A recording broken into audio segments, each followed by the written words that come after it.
Assalamualaikum warahmatullahi wabarakatuh.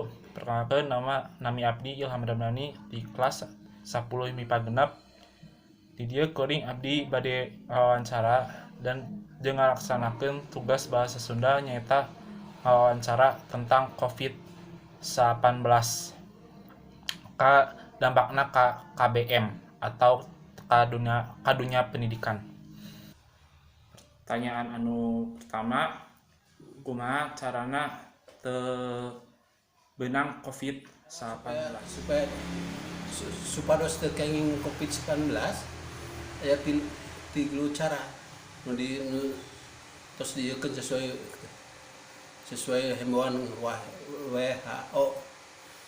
Tilu cara: satu, kahiji ngajaga jarak, kedua memakai masker, ketilu mencuci tangan.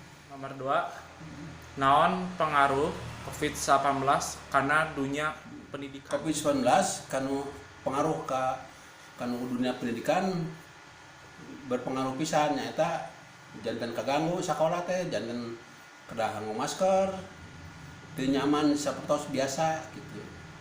Pas janten seueur libur.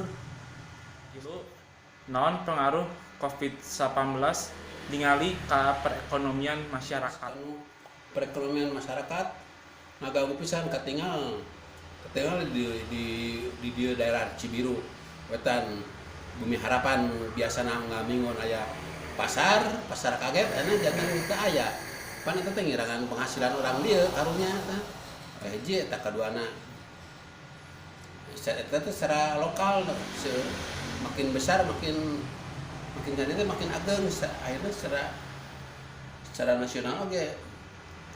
Akhirna naon nu jadikeun harapan ka hareupna Kepada pemerintahnya nyogekeun vaksin nu kanggo masyarakat seumumnya, terutama itu eta oge tiasa tah AstraZeneca eta ge